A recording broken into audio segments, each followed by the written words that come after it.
ఈ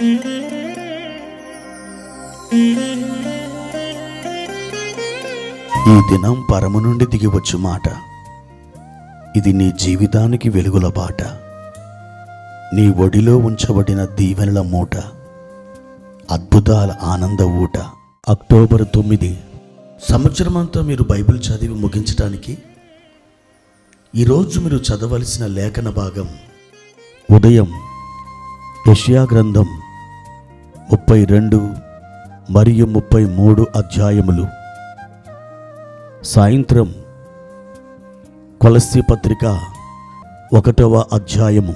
క్రీస్తునందు నాకు అత్యంత ప్రియమైన దేవుని బిడ్డలారా, ఈ ఉదయకాల సమయంలో ప్రభు కృప మీకు తోడైండునుగాక.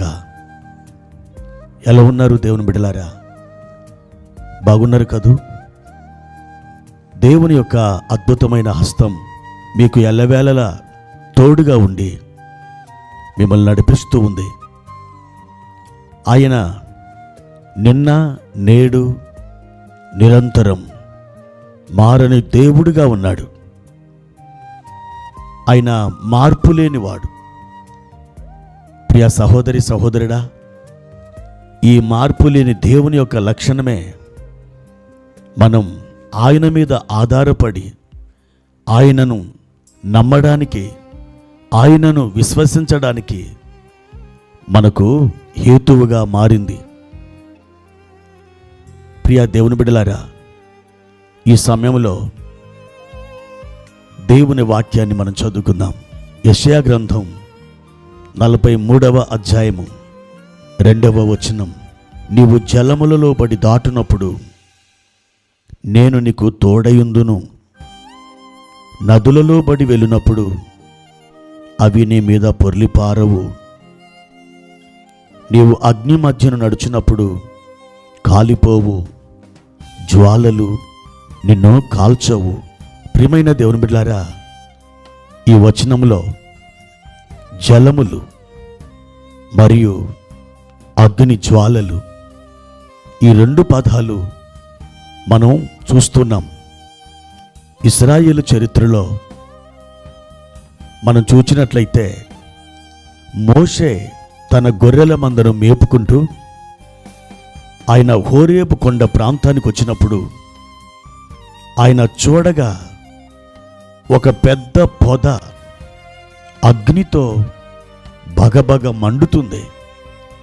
ఎంతసేపు చూచినా, ఎంతవరకు కనిపెట్టినా ఆ పొద అలాగూ మండుతూనే ఉంది, కానీ అది అంత మాత్రం కాలిపోవడం లేదు.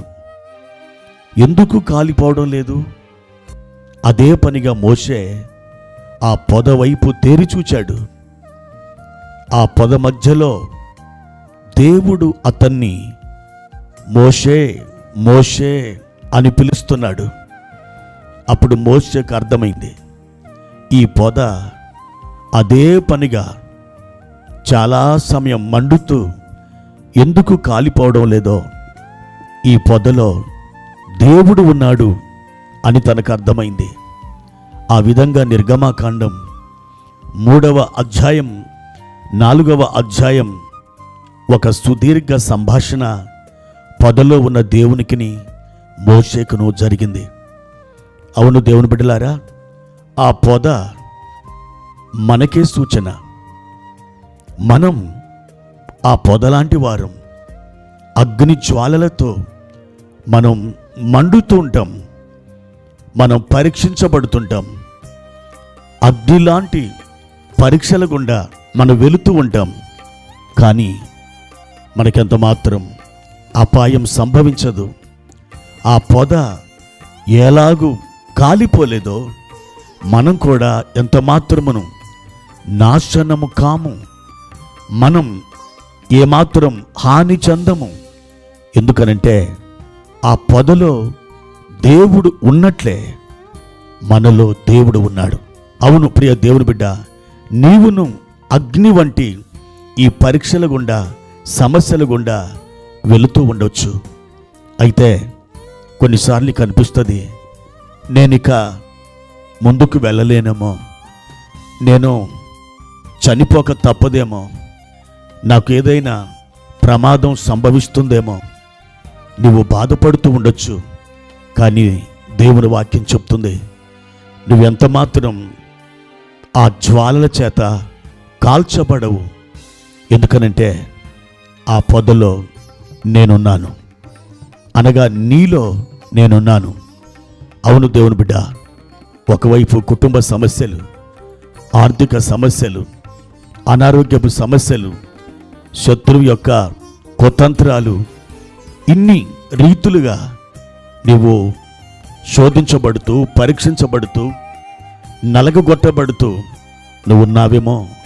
అయితే దేవుని వాక్యం అంటుంది, నా ప్రియ బిడ్డ, నువ్వు ఎంత మాత్రం కాలిపోవు. ఆ జ్వాలలు నిన్ను కాల్చలేవు. నేను నీతో ఉన్నాను. ఆ జ్వాలల్ని నీ నుండి దూరం చేసే సమయం కూడా రాబోతుందని దేవుడు చెప్తున్నాడు.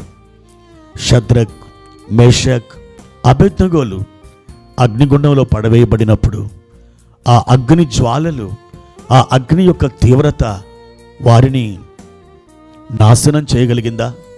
ఎంత మాత్రం కూడా నాశనం చేయలేకపోయింది. అవును ప్రియ సహోదరుడా, సహోదరి, ఏ జ్వాలలు నిన్ను ఏమీ చేయలేవని మరొకసారి ఈ ఉదయకాల సమయంలో పరిశుద్ధాత్ముడు మీతో మాట్లాడుతున్నాడు. ధైర్యంగా ఉండండి. ఈ జ్వాలలు ఆరిపోయే సమయం ఆసన్నమైంది. నిన్ను చేయి పట్టుకొని వెలుపలకు తీసుకుని వచ్చి చక్కటి పచ్చిక బయళ్ళ మధ్య నిన్ను నిలబెట్టే సమయం ఆసన్నమైనది. ధైర్యంగా ఉండు. నీ విడుదల సమయం దగ్గరికి వచ్చేసింది. యేసు ప్రభు తన కృపచేత నిన్ను ఆ విధంగా రక్షించి కాపాడునుగాక.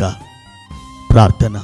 పరిశుద్ధుడైన తండ్రి, ప్రేమ కలిగిన దేవా, మీ ఘనమైన పరిశుద్ధ నామానికి వందనాలు. ఏ జ్వాలలు మమ్మల్ని కాల్చలేవు ప్రభువా. ఈ జ్వాలల నడుమ మీరున్నారు కనుక మా తండ్రి, మేము అపాయము లేదా నాశనము ఎంత మాత్రమును కామని ప్రభువా, ఏ పరీక్ష మమ్మల్ని నాశనం చేయదని మీ వాక్యము ద్వారా ప్రభువా మేము విశ్వసించి, అయ్యా నిరీక్షించి మీ సన్నిధిలో ప్రార్థిస్తున్నాం. మా తండ్రి, మా ప్రియులను లేవనెత్తి అగ్ని వంటి మహాశ్రమలలో నుండి తప్పించి మహిమ, ఘనత, ప్రభావాలు పొందుకొనుమని యేసుక్రీస్తు నామములో ప్రార్థించి వేడుకుంటున్నాము తండ్రి. ఆమెన్.